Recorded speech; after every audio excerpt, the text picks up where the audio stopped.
You're listening to Superpower Curiosity with Dr. Richard Gillett. And I'm Molly Ruth, producer for the podcast. This first season of Superpower Curiosity is all about divisions and how we can go beyond them. This is also the topic of Richard's book, It's a Freakin Mess, How to Thrive in Divisive Times. For this episode, The Amazing Richness of Personal Choice, Richard reads an excerpt from It's a Freakin Mess. Here's Richard.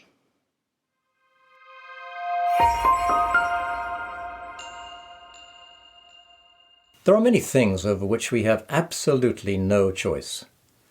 We can vote, but we cannot control who will be elected.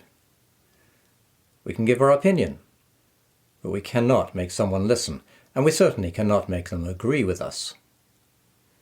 If the change we want involves anyone else at all, we have no definitive control over whether that change will ever happen, since other people also have choices. And yet, what we do have control over determines our happiness. We have power over what we think, what we feel, what we say, and what we do. When we align these four arenas of our power with our full-hearted intention, we have amazing possibilities for both happiness and effectiveness. In this book, I have mentioned two opposite trends that relate to happiness. On the one hand, divisiveness destroys contentment and sabotages happiness because, by nature, it fosters the self-protective fight-flight emotions of fear and anger, with their many variant expressions, like resentment, irritation, indignation, dislike, contempt, frustration, exasperation, outrage, unease, worry, mistrust, alarm, foreboding, dread. When we make heartfelt connections with others, on the other hand, even if only in our imagination, we experience a very different set of feelings related to human commonality: empathy, compassion, calmness, warmth, contentment, curiosity, wonder, inspiration, gratitude, care, love, humility, kindness, respect. These are pleasurable feelings.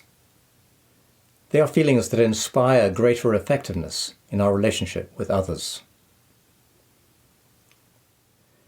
If we have the intention that, whatever goes on in this world of ours, we're going to live more in connection with others than in divisiveness, then there are a number of choices in thoughts, feelings, words, and actions that we can make to this end. Following is a list of some of these choices and how they relate to previous chapters. Choosing our informational inputs. Chapter 5 was on the choice to protect yourself from the divisive influences of the media by reducing your involvement with partisan, anger-stoking printed and digital content. Of course, our informational choices are much broader than this. Every day we choose what we feed our minds. We choose what we read, what we watch on our phones and TV, what we hear on the radio, and what we search for on the internet. We can look at books, articles, and programs that stoke the embers of judgmental energy, or we can choose items that are more compassionate in nature. We can read that which uplifts, or that which brings us down, or that which deadens us with mediocrity. We can choose only those books, articles, and programs that support our already formed points of view. On the internet and social media, we can find something from almost any point of view, so it's easy to select only those opinions that validate our own position.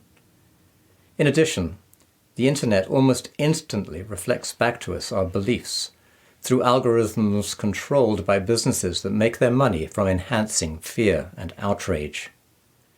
These algorithms offer us corroborations of the choices we've made before, encouraging us to sink further into any rut we've already begun to dig. But still, we have a choice. With a little more effort, we can deliberately search for articles that give an opposite opinion and come to our own conclusions. If we do look at the other side of an issue, we have another choice of whether to use the alternative view as yet more fuel for our position. Whoa, look how stupid they are. Or whether to consider another view with a more open mind. Let me try to understand this from their point of view. What are they concerned about? What are their wishes or needs? Choosing whom we spend our time with. In many situations, we get to determine whom we spend our time with. We can choose to spend more time with people who feel good to be around, or we can choose to spend time with people who seem to pull us down, or who demand allegiance to a polarized point of view.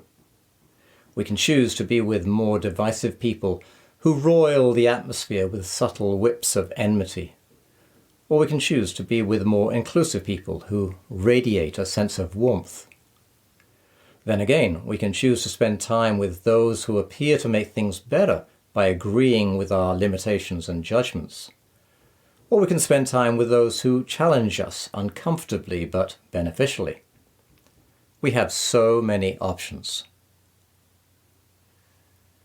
Choosing to focus on what we have in common rather than on differences.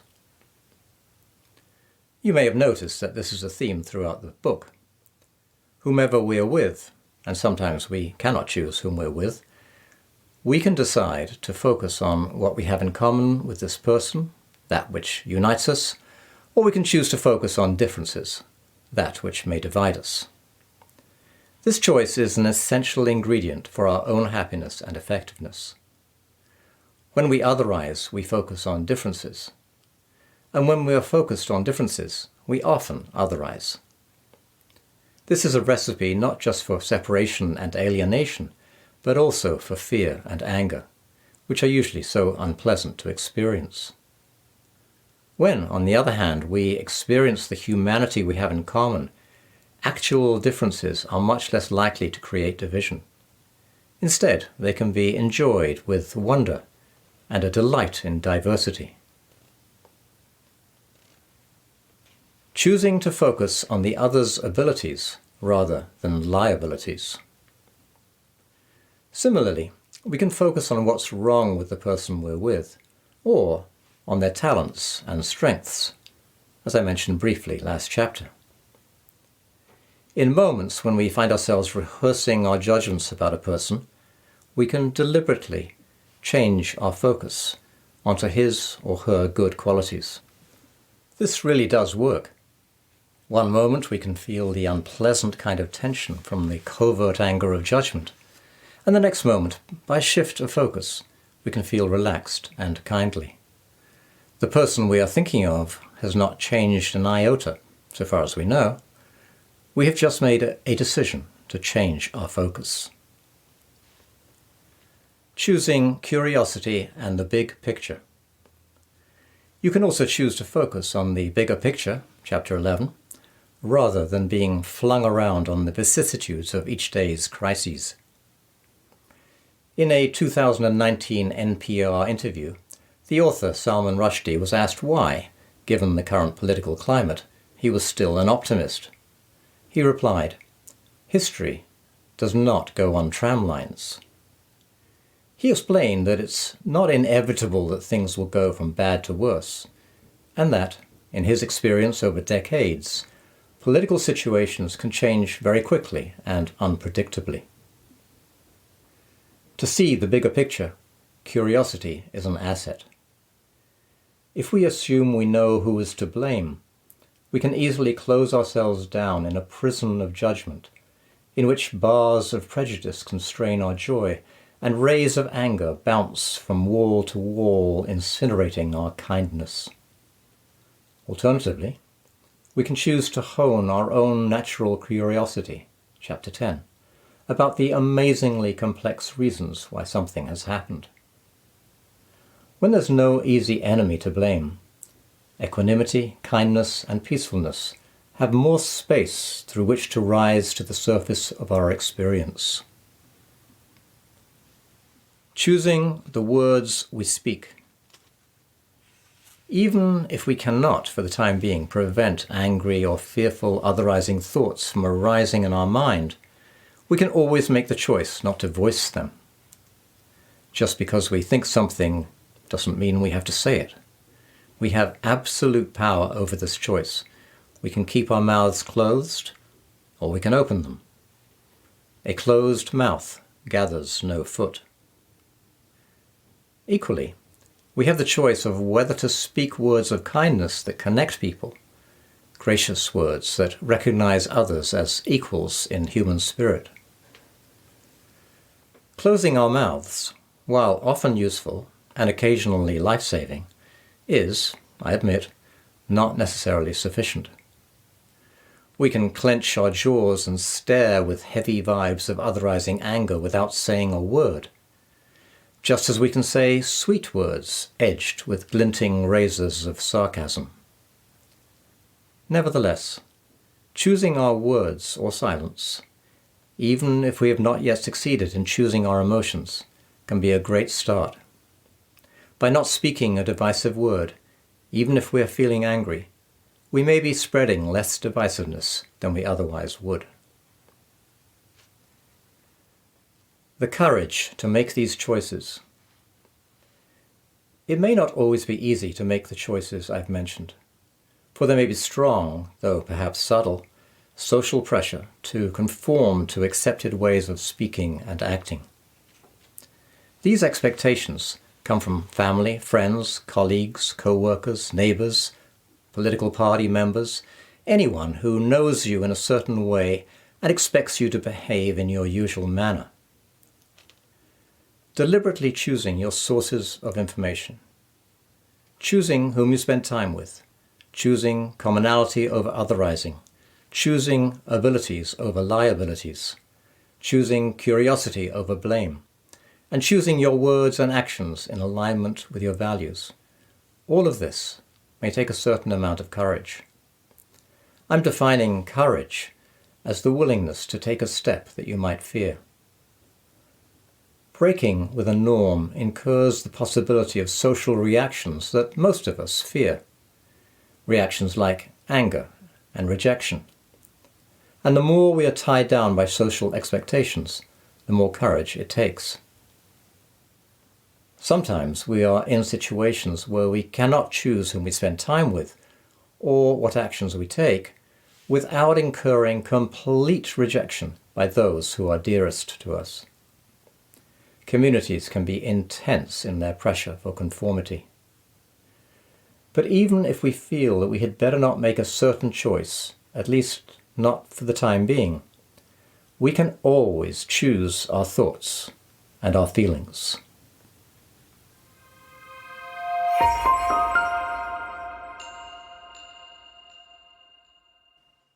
Thanks for listening to Superpower Curiosity with Dr. Richard Gillett.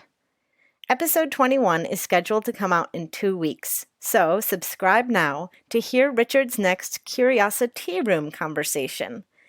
It's with Professor Marjorie Wollicott, author of the multiple award-winning book, Infinite Awareness. Marjorie has been a neuroscience professor for more than 3 decades, and she has been a meditator for almost 4 decades. In this fascinating conversation, Richard and Marjorie explore the powerful effects of meditation, how meditation affects our minds, bodies, feelings, and spirit, and even how it changes the structure of our brains. Richard's inbox is always open. Email superpowercuriosity@gmail.com with all your questions and comments. And a big thanks to everyone who has taken a minute to review us on Apple Podcasts. Legreen116 says, "A voice of reason, insightful and engaging. I can't get enough of this podcast." Aw, thank you. And till next time, stay curious.